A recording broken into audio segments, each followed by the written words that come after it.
bertemu lagi di masjid yang kita cintai ini setelah bulan lalu saya nggak hadir. Dan kita masih dalam rangkaian tema yang sama, yaitu membahas tentang kitab akidah yang sudah saya tata rapi. Insya Allah ada sekitar 16 kitab. Cuman kita baru ada di kitab yang pertama, yaitu kitab Imam Sufyan Ats-Tsauri, yaitu sebuah kitab yang sejauh ini yang saya tahu adalah kitab pertama yang disusun terkait dengan akidah. Dan ini sebenarnya bukan kitab tapi kutaib, yaitu sebuah tulisan yang sangat singkat, yang sangat ringkas, yang kemudian oleh sejumlah ulama dijelaskan lagi agar makin gamblang. Kalau zaman dulu kan seorang ulama ketika bikin ringkasan A, B, C atau 1, 2, 3, 4, 5, 6, 7 mereka paham dalilnya apa, kemudian yang dimaksud apa ngerti. Adapun kalau tulisan ini kita cuma baca ringkasannya toh, mungkin kita ya nggak paham itu apa dalilnya ada orang kan gitu. Maka dengan kita bahas maka kita akan mengerti poin-poinnya dan kemudian dalil-dalilnya, sehingga akidah itu yang kita pegang. Dan masa berganti masa, waktu berlalu, bertambah tahun, bertambah periode, maka yang terjadi adalah permasalahan makin banyak, sehingga nanti di kitab yang ke-16 atau kitab yang makin terakhir itu makin tebal kitabnya dengan berbagai macam problematika dinamika yang ada di kehidupan ini. Oleh karena itu maka kita masih di bab atau masih di kitab yang awal, yaitu kitab akidah Imam Sufyan Ats-Tsauri.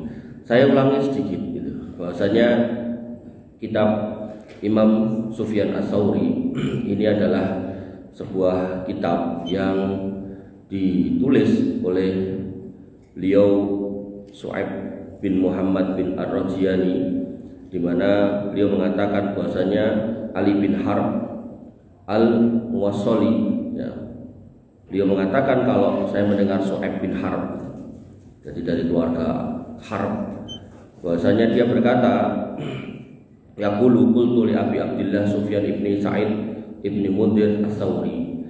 Aku berkata kepada Abu Abdillah Sufyan bin Sa'id Ats-Tsauri. Enggak saya ceritakan lagi kisahnya, dulu yang pertama kali saya ceritakan panjang lebar. Intinya beliau adalah ulama pada masa itu yang mendapat gelar. Jadi kalau gelar Amirul Mukminin itu berarti penguasa kaum muslimin, pemimpin kaum muslimin. Beliau juga dapat gelar itu, tapi bukan di pemerintahan, Amirul Mukminin fil hadis. Jadi beliau adalah pemimpin kaum muslimin dalam urusan hadis, dalam masalah hadis, karena hadis yang beliau hafal banyak, yang beliau pahami banyak, sehingga beliau jadi referensi. Singkat cerita, beliau diminta untuk jadi hakim kekhalifahan pada waktu itu, dan beliau nggak mau, dan dikejar-kejar sampai beliau lari keluar negeri, keluar kota, keluar negeri, dan beliau bersembunyi di banyak tempat. Begitu ketahuan pindah, dan seterusnya. Itu singkatnya. Nah, ini muridnya yaitu Su'aib bin Harb berkata kepada gurunya, aku berkata kepada Abu Abdillah Sufyan bin Sa'id Ats-Tsauri, haddatsani bi hadisin, ceritakan kepadaku atau sampaikan kepadaku sebuah perkataan minas sunnah, dari sunnah, yantafi'unillahu azza wa jalla bih, yang Allah akan memberikan manfaat kalimat itu kepadaku.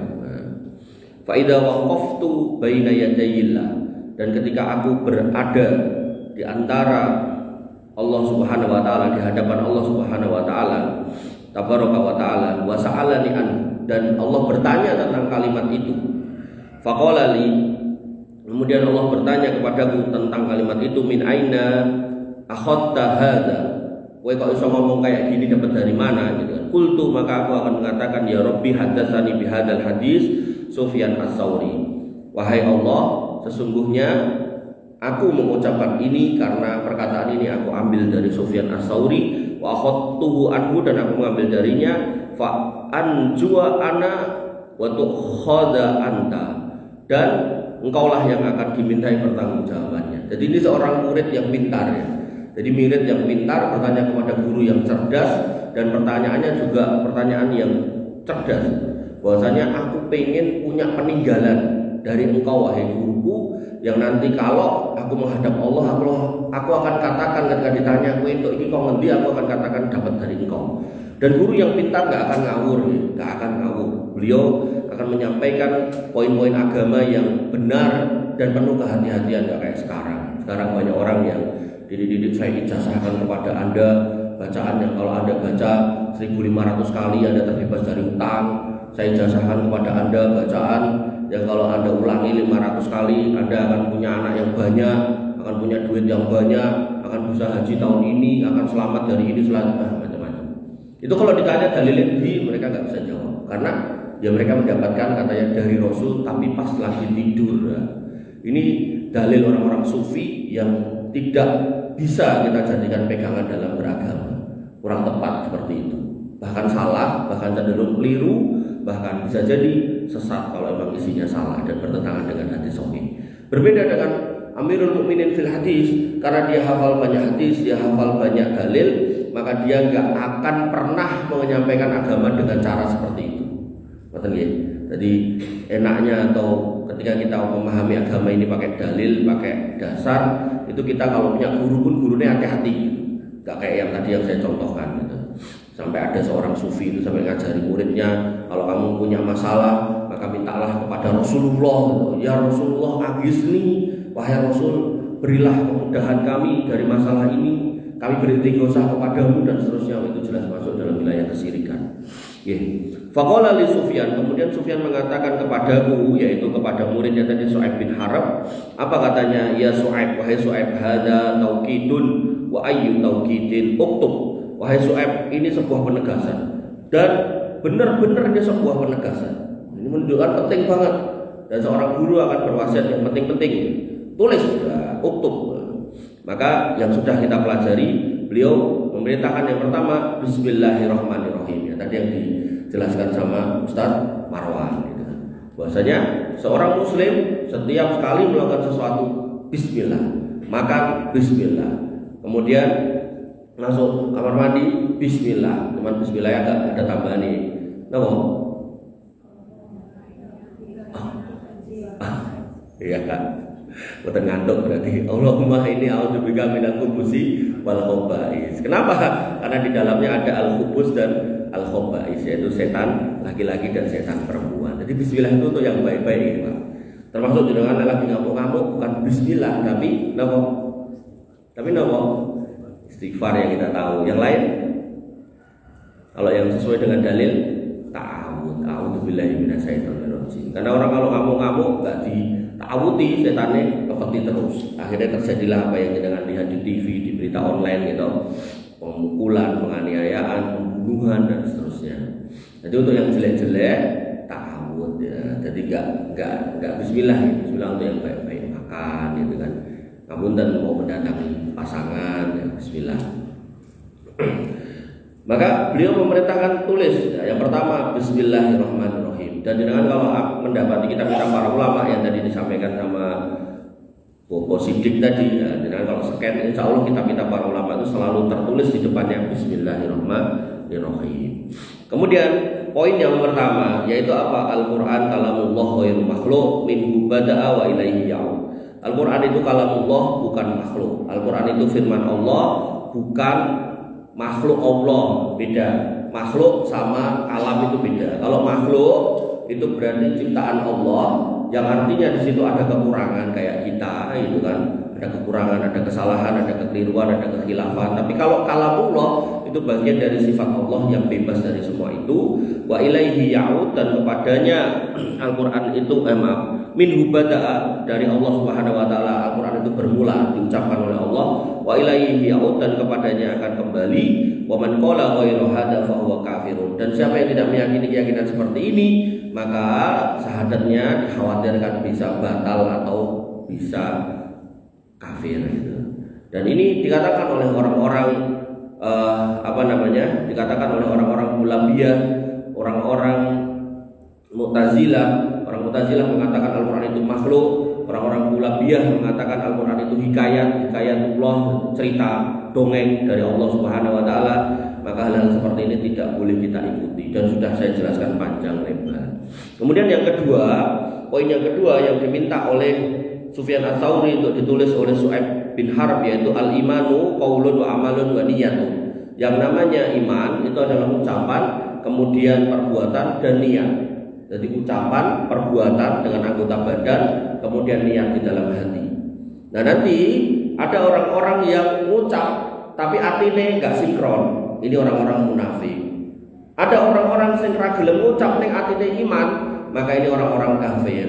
Seperti Abu Thalib, beliau yakin ponakannya itu gak pernah bohong. Beliau yakin kalau Muhammad itu membawa dakwah yang benar, tapi kon syahadat gak mau. Makanya tidak dimasukkan oleh para ulama sebagai orang-orang yang beriman. Apalagi didalilkan banyak dalil bagaimana Abu Thalib mendapatkan adab di neraka. Dan adabnya kekal walaupun adab yang paling ringan, yaitu menginjakkan kakinya di api neraka kemudian kepalanya melepuh. Maka walaupun itu paling ringan, itu tetap merupakan adab orang yang kafir karena dikekalkan di dalamnya. Kemudian ada juga orang yang kemudian dia itu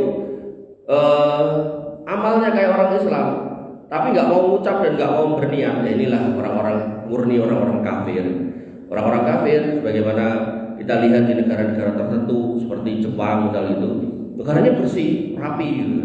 Bahwa ketika kita lihat bagaimana mereka sopan sama orang lain, yang tua menghargai yang tua menyayangi yang muda menghormati yang tua, itu kan semua adab-adab dalam Islam.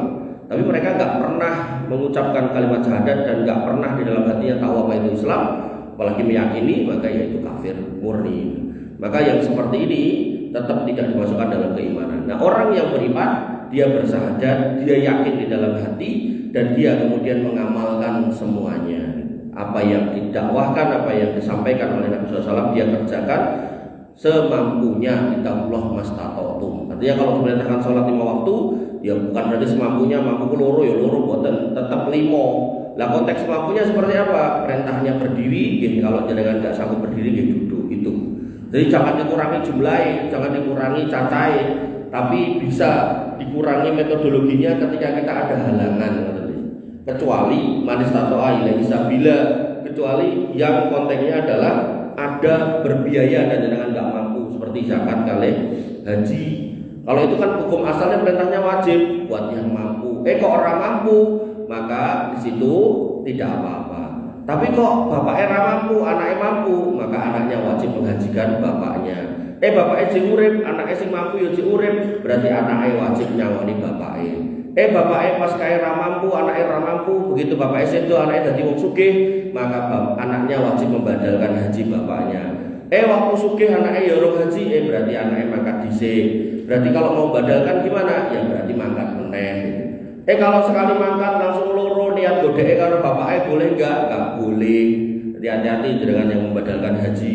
Nitip si fulan akhirnya wong siji badalnya wong 5, ini enggak boleh. Jadi badal haji itu satu orang cuma satu, dan itu pun orangnya harus pernah melaksanakan haji dulu. Jadi enggak boleh sembarangan milih orang, nyuruh orang, nitip sama orang. Jadi jangan pastikan itu. Menyedihkan tinggal di medsos niku. Enek wong siji foto ping 7, ping 10, kok dilaporke nek wis badalke haji, engko wong siji sing badalke kae nitip 10 sampai 20 juta. Sakire wah luwih murah badalke 20 juta timbang dadak mangkat dhewe haji plus enteke 200 juta. Ini kok sebuah pendapat yang keliru. Yang benar adalah gimana? Kalau emang mau badalkan, nek pun bayarnya akhirnya 50 juta, ya enggak apa-apa. Wong memang bayar dhewe yo larang gitu kan. Nah, sehingga satu orang satu, dan orang itu juga pernah. Nah, di sini dikatakan yang namanya iman itu harus 3, yaitu diniatkan dalam hati, kemudian diucapkan dengan lisan, dan dilakukan dengan amalan. Artinya kalau panjenengan kurban, jenengan niatnya ya harus kepada Allah, bukan untuk niat kepada manusia. Kemudian dilakukan kurbannya, ketoke duit go tuku kewane itu. Begitu kewane sudah dituku, nggih ampun eman dibeleh sisan gitu kan. Nah, maka ketika melaksanakan 3 rangkaian sekaligus ini, disinilah hakikatul iman, dan inilah imannya Ahlus Sunnah wal Jamaah seperti itu. Bukan cuma di dalam hati tok ya. Waktu itu saya contohkan pendapat yang keliru adalah ada seorang kiai besar di Indonesia yang mengatakan 1000 Lady Gaga datang ke Indonesia tidak akan mempengaruhi iman kami. Ya jelas mempengaruhi gitu. Bahkan ada Gus yang tarifnya ngomongnya 150 juta, itu sampai ngomong kalaupun aku ngomong selamat Natal, nggak akan mengurangi iman saya. Ya jelas mengurangilah gitu kan. Coba seorang kafir yang tidak pernah bersyahadat asyhadu alla ilaha illallah wa asyhadu anna muhammadar rasulullah, ya dia nggak akan pernah jadi Islam kan. Begitu pula dengan bapak ibu nikahi pasangannya gitu kan. Kalau seorang laki-laki nggak pernah mengucapkan saya terima nikahnya fulanah binti fulan, ya orang pernah jadi bojone gitu. Maka ucapan dalam agama itu penting gitu. Apa yang terucap itu yang terukur, apa yang terucap itu yang ternilai gitu loh. Makanya kalau dalam konteks hibah, selama yang punya barang nggak pernah mengatakan tak kayak kowe, ya barang itu nggak pernah jadi milik orang yang memegang barangnya. Kok ini motor mbok cekel mesti kayak aku kok. Emang kapan nih ngomong? Ketoknya pas kayak tanggal semene bulan semene dari batin kayak gini aku. Ya orang aku gitu loh. Karena dalam fikih yang ternilai adalah yang terucap, bukan di dalam hati. Dan urusan hati bukan wilayah kita, itu wilayah Allah Subhanahu wa taala. Tapi Allah meminta apa yang kita ucapkan ya kudu sinkron kali jerone ati. Makanya enten lanang-lanang nek ditekok bojone, "Mas kowe cinta karo ora kok?" gitu kan. Bar kerja entuk gaji dikeke tanggane ora dikeke bojone. Niku main judi ya, berarti cintanya palsu. Cinta yang bener nggih diucapke, diyakini dalam hati, dilakoni, dibuktikan. Nah, ngoten nggih. Bapak Ibu yang dirahmati oleh Allah Subhanahu wa taala. Kemudian dalam poin yang kedua, iman itu yazidu wa yanqus, bisa naik dan turun. Ini akidah, Pak. Jadi dari belasan kitab akidah itu semua mengatakan yang sama, yaitu al-imanu yazidu wa yanqus, naik turun. Kados dengan nyekel HP niku, baterainya yo entek yo isi, nek isi di dicas, nek nek entek dicas, nek isi digo kan ngoten. Motor listrik, mobil listrik kan ngoten juga gitu. Maka iman itu hakikatnya seperti itu. Yazidu bito'ah, nek HP baterainya telas niku dengan cara dicas. Nah, cara kata iman itu pripun? Dengan ketaatan. Dan ketaatan ini luas gitu. Dimulai dari menjalankan rukun Islam itu ketaatan. Kemudian menjalankan sunnah-sunnahnya itu ketaatan. Termasuk bentuk ketaatan kebaikan itu adalah amal sholih, dan termasuk di dalamnya ya seorang suami yang bekerja untuk keluarga, seorang keluarga yang kemudian menuntut ilmu di jalan Allah, mendatangi masjid di antara masjid-masjid Allah dan seterusnya. Itu semua adalah ketaatan. Dan termasuk cara paling efektif untuk meningkatkan keimanan selain menjalankan rukun Islam setelahnya adalah menambahi keyakinan kita dalam agama dengan cara belajar. Dan dengan lenggah dan masjid niki ya menuntut ilmu di sini, insya Allah iman kita akan dikokohkan oleh Allah Subhanahu wa taala. Pramila Nabi SAW menjanjikan mastama qaumun fi baitin min buyutillah yatluna kitaballah wa yatadarasunahu illa nazalat alaihimus sakinah. Sapa wonge sing kemudian gelem lingkuh ning masjid di antara masjid-masjid Allah, maka Allah akan turunkan sakinah, ketenangan, ayem. Artinya kalau jenengan sekeluarga lenggah dan masjid majelis ilmu niku insya Allah rumah tangga niku ayem Bu, boten padu, boten eker-ekeran. Bahkan dalam rumah tangga urusan tahu karo tempe iso padu, urusan sambel terasi atau sambel matah iso padu, iso kerah. Kadang nafkah kurang 1000 iso padu gitu. Pak, biasanya sak yuta lho Pak, iki 999 Pak ning ndi gitu kan. Padahal kurang 1000 kurang 2000 saged mawon tinggi bayar napa toilet umum mergo arep mulai pipis ya to mampir gitu kan. Nah, ngono ya ditekokke gitu kan. Telat 5 menit iso kerah gitu kan, dan seterusnya. Maka illa nazalat alaihimus sakinah wa ghasyiyatuhumur rahmah. Dan panjenengan yang kerso duduk di majelis ilmu rakatan rotok ngantuk-ngantuk ya ora apa-apa gitu kan, maka Allah akan kasih rahmat, kasih keselamatan, kasih kebahagiaan, kasih ketenangan jiwa, kasih rezeki lancar, anak-anak sing manut, anak ning sebelah tembok panjenengan mboten ngertos lagi ngopo napa meneh anak ning luar kota. Dengan kita bertakwa, dengan kita menuntut ilmu, mendekat kepada Allah Subhanahu wa taala, insyaallah mereka dijaga oleh Allah Subhanahu wa taala. Pramila nek jenengan maos kisah Nabi Yusuf kali Zulaikha, niki bukan Zulaikha tok sing gelem Nabi Yusuf jane nggih kersa, tapi apa kata Allah Subhanahu wa taala, idhammathu hamma biha laula ar-ra'an burhana rabbi. Jane Yusuf yo gelem, Zulaikha yo pengen, tapi kalau enggak karena Yusuf melihat mendapatkan burhan dari Allah Subhanahu wa taala. Lah burhane napa? Diduduhke penampakan wajah bapaknya, ditampakkan kepada Yusuf bahwasanya dia anak seorang nabi yang mulia. Lah nek putra jenengan ajeng maksiat misalnya luar kota, terus diduduhke rupane pake sing saleh. Aku mosok anake Pak Haji ning kelakuanku malah ora kaya Haji lho. Tapi Haji sing liya anggongan ngoten niku. Maka yo seorang anak yo mikir. Nah, untuk membuat anak ini mikir gimana? Ya hidayah dari Allah. Hidayah dari Allah diberikan kepada siapa? Anak orang-orang yang soleh. Bahkan anak dari orang-orang yang soleh niku dijogone sampai 7 turunan. Sebagaimana kisah Musa dan Khidir. Ketika Musa dan Khidir berjalan kemudian mendapati rumah seorang yang yatim, 2 anak yatim yang kemudian rubuh, di dalamnya ada perhiasan, ada peninggalan mbahnya.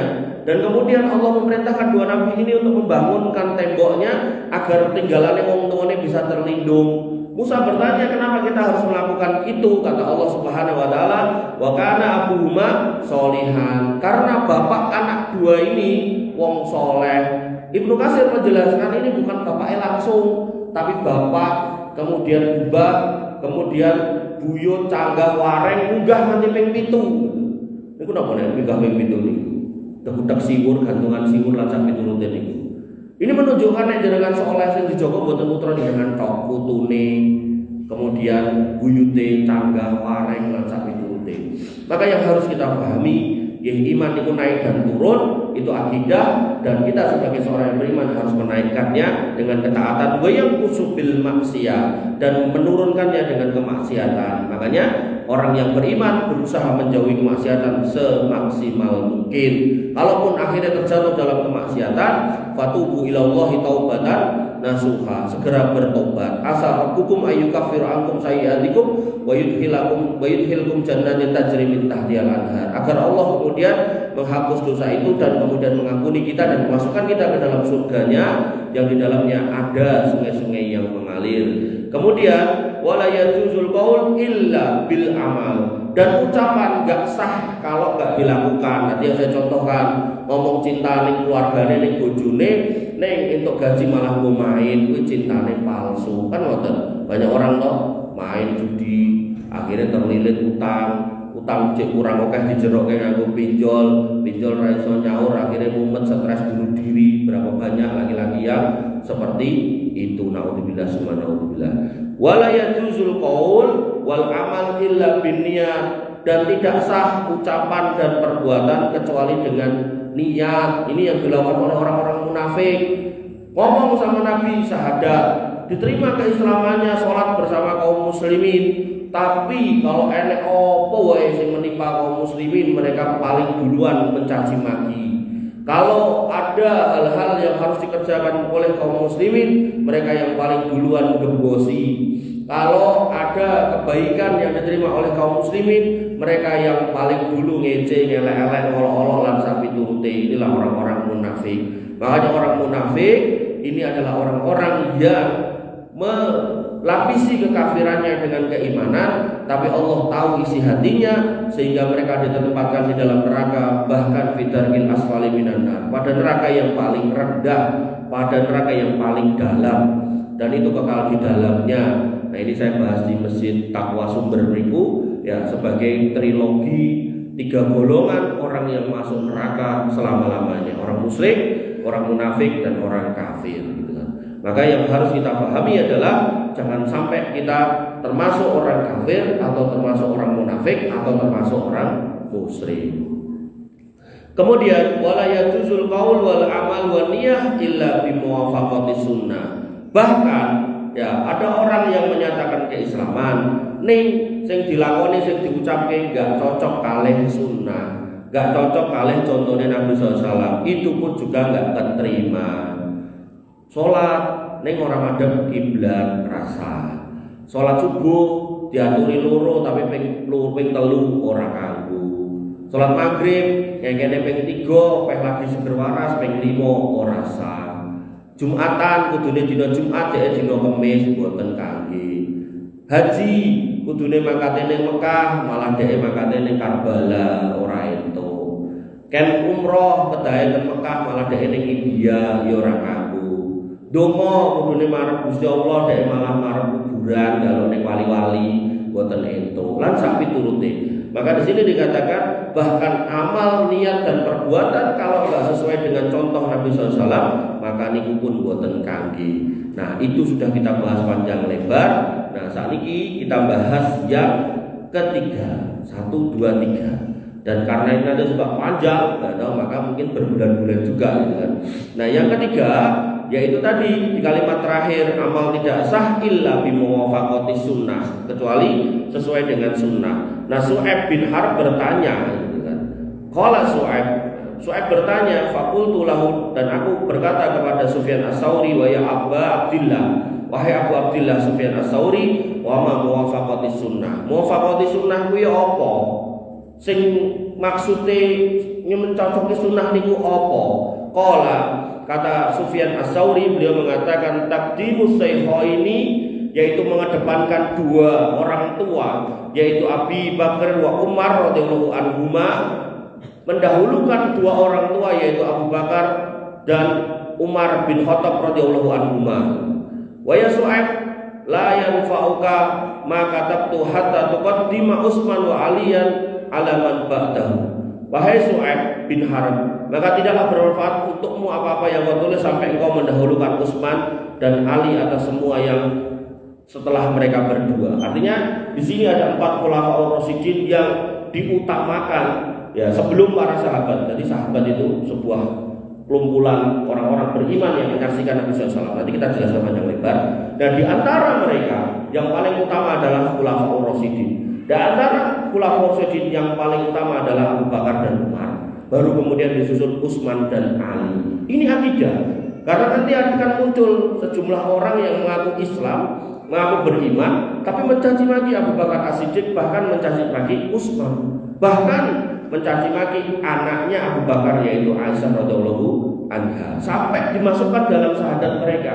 Mereka bersyahadat asyhadu alla ilaha illallah wa asyhadu anna Muhammadar Rasulullah wa asyhadu anna Aliyan waliyullah, dan aku bersaksi bahwasanya Ali itu waliyullah. Kemudian ditambahi wa asyhadu anna Abu Bakar As-Siddiq wa Umar ibn Khattab wa Utsman ibn Affan wa Aisyah finnar, kata mereka.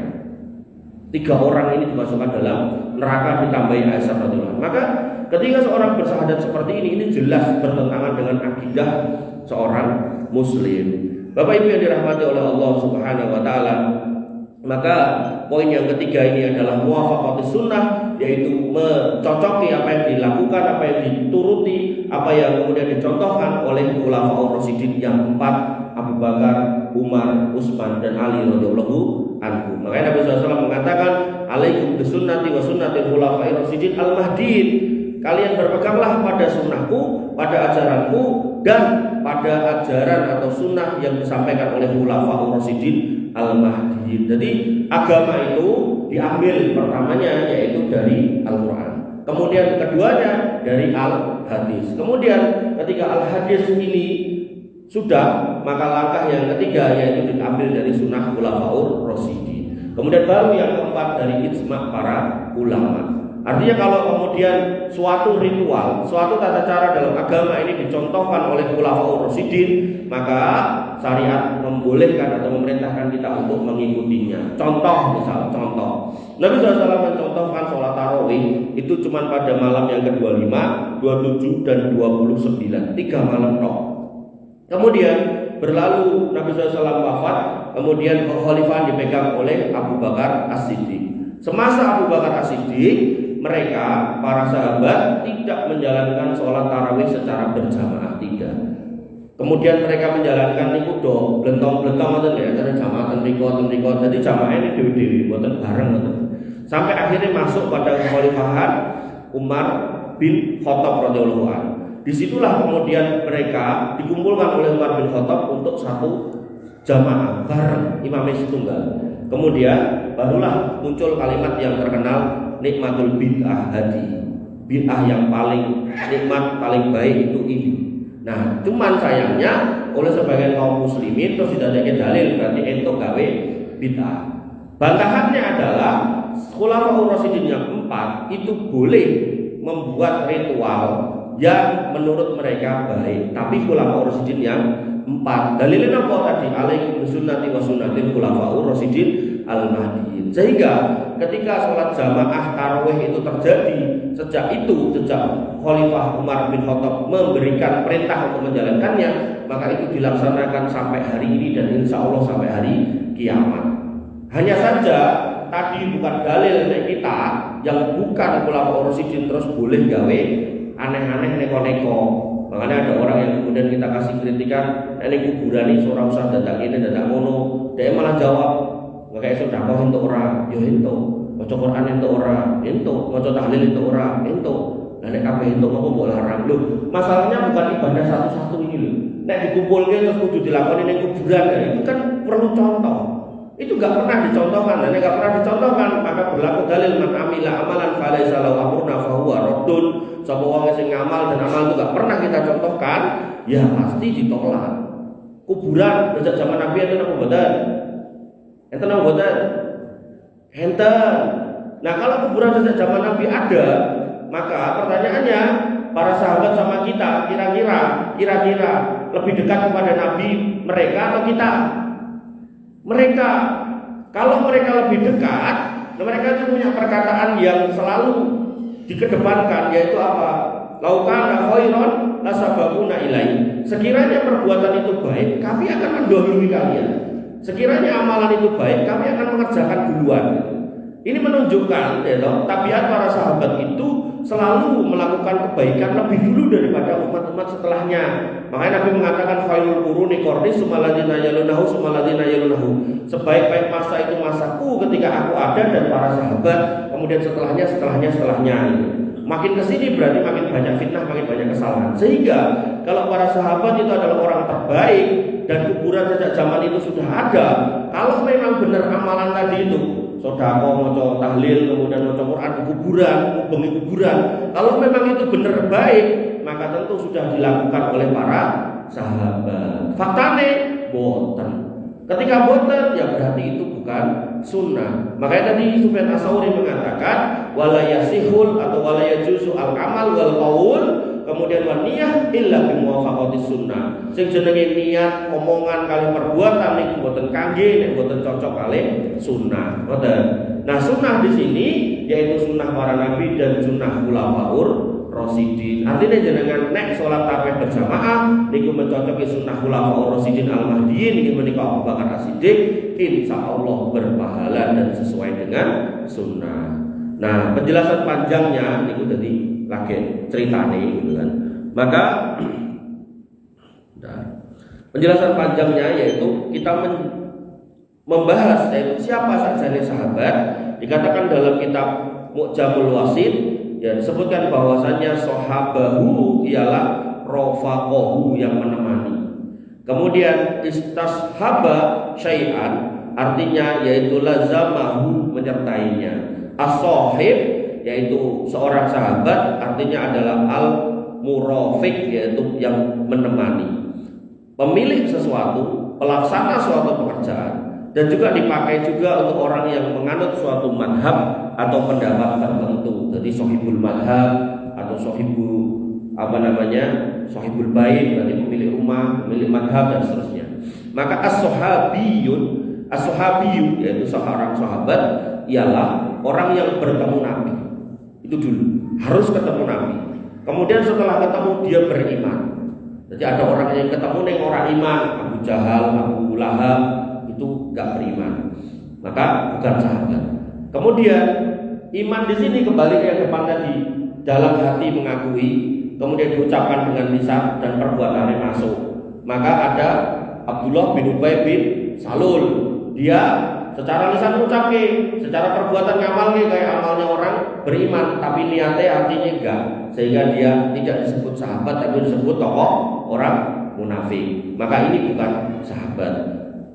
Jadi ketemu Nabi kemudian beriman dan imannya dipegang sampai meninggal dalam keadaan muslim. Nanti ada sebagian orang yang bersyahadat kepada Nabi SAW, begitu kemudian Nabi SAW diboikot di Mekah, mereka sebagian murtad.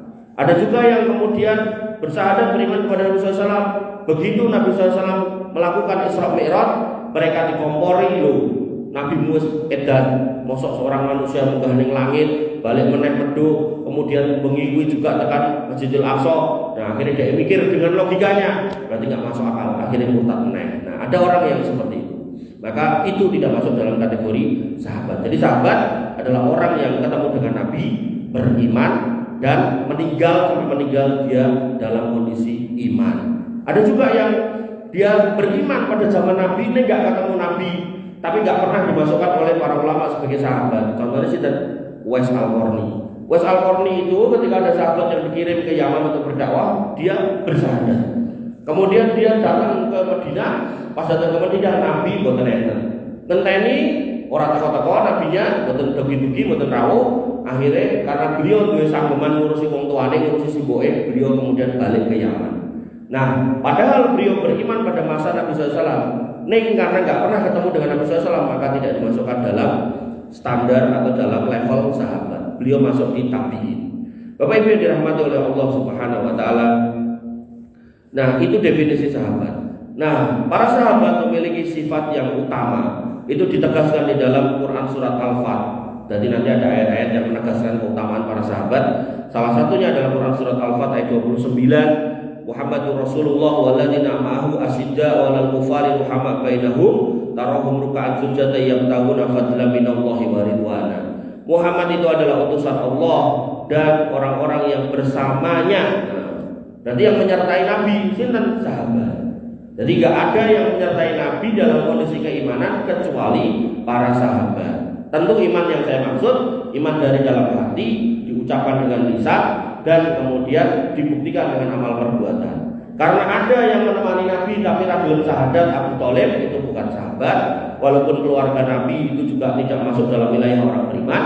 Ada juga yang kemudian menemani Nabi lakoni perlakuan atau sikap orang-orang Islam yaitu sholat dan seterusnya, tapi kemudian hatinya tidak beriman, itu adalah orang-orang munafik, maka itu tidak masuk dalam kategori sahabat. Nah, sahabat di sini yaitu orang yang bersama dengan dia punya sifat nopo asyidda walal kufar ruhama bainahum. Dia tegas kepada orang-orang kafir dan saling mencintai kepada orang-orang beriman. Ini maksudnya bukan berarti dengan yang menganiaya orang kafir, bukan. Nabi SAW dalam hadis yang lain beliau mengatakan man qatala mu'ahadan lam yaruh raihatal jannah. Siapa yang kemudian menganiaya orang kafir dalam negeri yang aman seperti Indonesia, maka dia tidak akan mencium bau surga.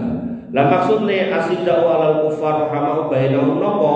Maksudnya adalah ketika ada pilihan jenengan harus bersikap baik, jenengan harus baik kemana, maka dahulukan kepada orang yang beriman. Jadi nek misal nggih jenengan duwe tangga ki wonten siji non muslim, siji orang Islam, maka nek tanggane padha-padha butuh, maka jenengan karena panggilan keimanan jenengan nulung sing Islam sing daripada sing non muslim. Nah, adapun kok sing non muslim iki luwih butuh daripada yang muslim, sing muslim ya butuh, ning ra luwih butuh kepada sing non muslim dari non muslim, tetap ditulung yang beriman dulu daripada orang enggak beriman. Nah lagi nek wong imane iki kemudian sudah selesai kebutuhannya, selesai masalahnya, baru ditolong tetanggane yang non muslim. Jadi gak benar nggih ketika ada orang yang menerjemahkan ayat ini dengan tabrakan terus dia tak didelok iki Islam ora, nek Islam terus dijarke ampun nggih. Jadi Islam dan enggak Islam tetap ditulungi. Lah dalilnya apa lagi yang mendukung itu? Dalilnya ada seorang wanita yang masuk neraka karena kucing, ada seorang wanita yang masuk neraka karena anjing. Masuk surga karena anjing. Nah, wanita yang masuk surga karena anjing ini bahkan profesinya adalah seorang PSK. Seorang PSK yang dulu anjing ngelak itu dikai ngombe karena rasa sayangnya dia kepada binatang. Sekali lagi binatang ya, kebetulan binatangnya contohnya anjing. Ini ben menunjukkan bahwasanya sak anjing-anjingnya kita juga harus menolong. Apa meneh niku mboten anjing, nomleh niku pitik, nomleh niku napa silae kucing, hewan-hewan yang tidak haram, tidak najis dan seterusnya, maka itu juga harus lebih kita tolong. Itu pun bisa menyebabkan masuk surga. Napa meleh niku menungso pramila banyak orang-orang non muslim pada waktu itu pada masuk Islam ya karena dakwah Nabi, tapi dakwah yang paling utama yang dilakukan Nabi adalah akhlakul karimah. Jadi kalau orang Islam mau ayat ini terus dibuat atau tanggane non muslim niku berarti kleru, kurang pas. Yang benar apa kita tetap membantu, tapi begitu ada pilihan kok ontong sing non muslim iki butuh, sing muslim iki butuh, dan ternyata kita nggak bisa bantu dua-duanya, maka kita utamakan yang muslim daripada yang non muslim. Tapi kalau sing muslim iki wis aman semuanya, tinggal tetangga saya non muslim ini yang kurang bantuannya, maka kita bantu. Semoga dengan begitu kemudian dia tahu kalau Islam itu baik, lalu beliau kemudian mau masuk Islam. Pokoknya jangan diwalik-walik ya. Nah, Bapak Ibu yang dirahmati oleh Allah Subhanahu wa taala, mereka punya sifat sayang lebih besar kepada orang beriman daripada kepada orang yang tidak beriman. Kemudian itu dalam hati. Kemudian dibuktikan dengan apa? Mereka kemudian taruhum ruk'an sujada. Mereka dengan imannya itu mendorong mereka itu selalu mendirikan sholat, rukuk dan sujud. Tapi tidak dalam rangka penilaian manusia, yang tahuna fadlan minallahi wa ridwana. Yang dicari adalah pahala dari sisi Allah Subhanahu wa taala dan keridhoannya. Dan kemudian dinampakkan dengan simahum fi wujuhi min asari sujud. Kamu akan melihat bekas-bekas sujud mereka. Nah, ada sebagian orang sih kemudian berarti aku nek sujud ben nek bekasnya berarti padha kudu ireng sujud diosok-osokke ten mester, ten karpet, ten sajadah mboten nggih. Maksudnya apa? Orang yang sholat karena mencari ridho Allah dan fadlum minallah, mencari karunia dan ridho Allah, niku ketok bekase siji akhlake baik, loro omongane apik, telu perbuatannya nyenengke. Tapi orang yang nggak paham sholat itu apa, yo metu ke masjid nyolong sendal, dan perlu nyolong motor, bahkan mlebu masjid nyolong tasnya jamaah liya. Banyak CCTV yang menunjukkan perbuatan-perbuatan seperti itu. Mulai sholat, ngapunten ada yang bunuh diri, ada yang kemudian orang akan ngomah melipir ke tempat perjudian, tempat prostitusi. Maka ini sholatnya belum tanha anil fahsya'i wal munkar. Orang yang gunanya baduke ireng, nggak ada gunanya ya, segala macam bekas sholat yang nampak kalau kemudian tidak terlihat dari akhlak kesehariannya. Makanya seorang muslim yang baik sholatnya harus membentuk jiwanya, karakternya, sehingga dia menjadi orang-orang yang berakhlakul karimah. Karena Nabi SAW memberikan ya penyampaian bahwasanya innama bu'istu liutamima makarimal akhlak. Aku diutus, dikirim gue nyontohi kalian tentang akhlak yang baik. Kayaknya ning masjid karo wong tuane kurang ngajar, kayaknya ning masjid ngomongin di anak di bojo ning ra gelem kerja. Banyak orang-orang kayak gitu. Maka orang-orang seperti ini adalah orang-orang yang tidak punya simah, tidak punya bekas min asari sujud dari bekas sujudnya. Orang-orang yang ngerti kalau Allah itu maha memberi rezeki, itu bukan berarti terus malas-malesan. Justru dia akan giat mencari rezeki agar kemudian Allah memberikan rezeki yang terbaik. Sama kayak kita loh, di depan rumah kita ada kolam gede. Kemudian kolam gedenya ini kemudian untuk banyak banget. Kita paham nek pelem ini kayak wah buatan kita, buatan enten to. Jenengan sing menek terus nyantoli kolam siji-sijian buatan enten to. Niku metu ke pentile, ke kembange pentil kemudian gede, atau woe api-api kuning-kuning gitu kan. Maka seorang mukmin yang cerdas ngerti nek itu rezeki dari Allah, maka dia akan menek atau golek senggen ben entuk rezeki sing paling apik, bukan malah meneng wae ning isor. Akhirnya nek meneng mawon teng isor, mendel mawon teng isor, sing didapat adalah pelem gobrokan. Bahkan orang gogrok kadang mesti kropoti condot atau dikropoti napa niku bajing. Sehingga yang jenengan dapatkan pelem sing bosok, mungkin sing krowok, mungkin pelem sing benjut kan ngoten. Maka orang yang seperti itu berarti hakikatnya dia menyia-nyiakan rezeki dari Allah Subhanahu wa taala. Makanya kita sudah diciptakan fi ahsani taqwim dengan organ yang komplit. Harusnya kita semangat mencari rezeki agar yang kita bawa pulang untuk keluarga kita yang terbaik, bukan turahan. Ya Bu, pakai rezeki sama Allah, mohon di berkat sama Masjid Istiqlal. Lu gak apa-apa ini jangan bawa pulang dan kasihkan keluarga. Cuman maksud saya jangan sampai itu jadi pokokan gitu. Yang harus kita pahami apalagi laki-laki, kita ini tulang punggung, bukan tulang tulung. Betul. Jadi yang namanya laki-laki harus kemudian berjuang untuk keluarganya. Jangan sampai titik-titik jalur tulung ono, jalur tulung kene, bahkan anak isak pirang-pirang gitu kan. Tapi kemudian isone mau jalur tulung, bahkan adik wedok sing kudune diopeni malah dijalui tulung. Nah, banyak cerita ngoten niku. Makanya saya sedih kalau dengar orang-orang yang model-model kayak gitu. Makanya ketika kita lihat tadi dek yo salat kok yo sing ngono, maka ini jajane ra paham salate opo. Makanya gak penting Pak jidat jenengan enten bekas sujudin napa mboten. Nek enten nggih alhamdulillah, ora nek yo alhamdulillah gitu kan. Maka yang terpenting adalah bekas sujud di sini adalah bagaimana kemudian sholat itu menjadikan energi buat kita menjadi seorang muslim yang serajin, seorang muslim yang kuat, yang giat, yang tidak menyusahkan orang lain tapi selalu menebar kemanfaatan. Zalika masalahum fit Taurati wa masalahum fil Injil, cerita tentang bagaimana keutamaan kelompok ini ada di dalam Taurat dan Injil. Insyaallah nanti suatu ketika saya carikan ayatnya. Kazar'in akhraja sat'ahu fa'azarahu. Ini seperti tanaman yang mengeluarkan tunasnya, pukul terus gitu kan. Kemudian fastaghalata fastawa 'ala suqih, dan menjadikan tanaman itu kuat dan besar. Yu'jibu zurra'a liyaghidu bihimul kufar, tegak di atas pokoknya pangkalnya, dan tak contoh itu kolom gede kayak biangan. Lah itulah orang-orang yang punya simah dari sholatnya. Harusnya dia bisa tegak di dunia ini.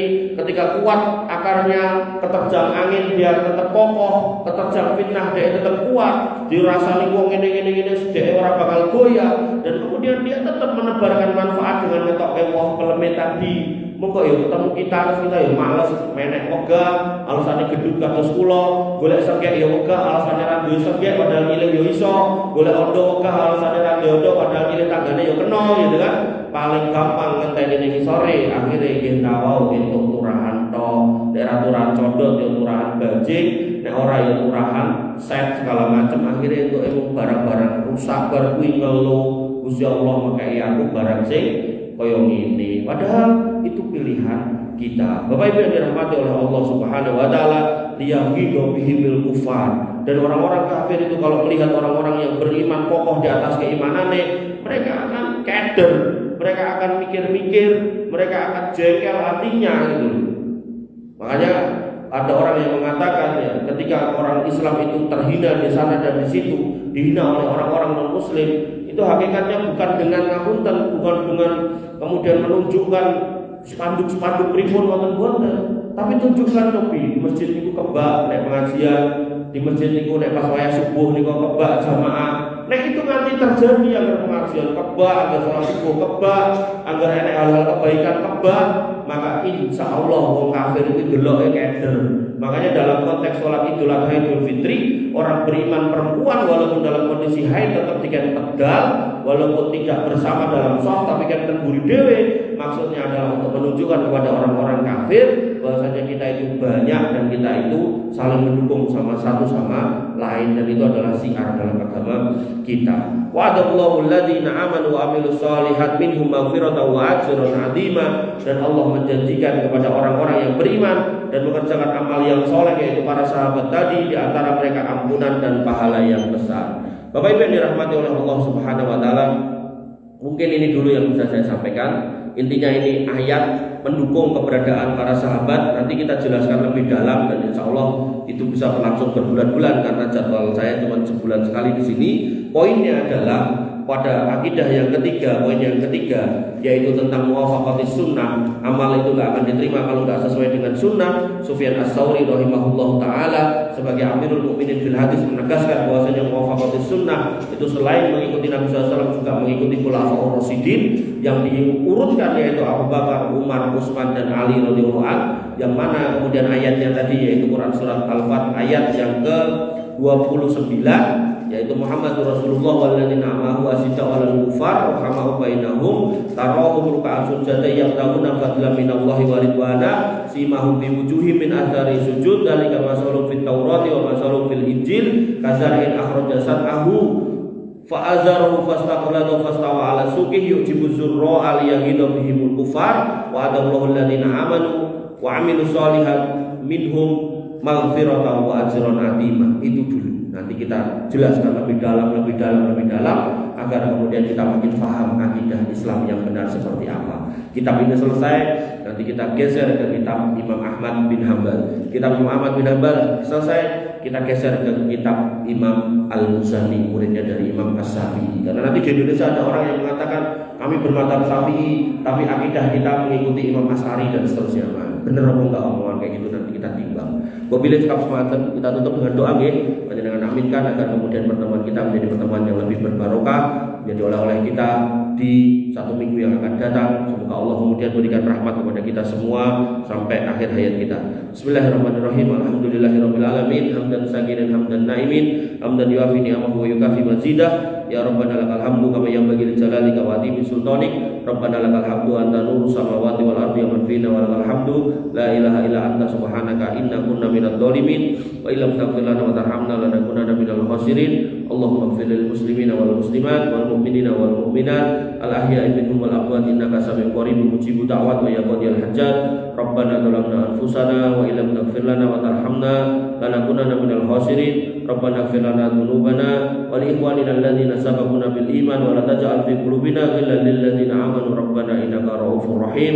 Rabbana ighfir lana dzunubana wa li walidina warhamhum kama rabbawna shighara. Allahumma ighfir lahum warhamhum wa'afihim wa'fu anhum wa akrim nuzulahum wa wasi' madkhalahum waghsilhum bil ma'i was-salji wal barad. Allahumma taqabbal minna siyamana wa qiyamana wa ruku'ana wa sujudana wa takhassu'ana wa tadarru'ana.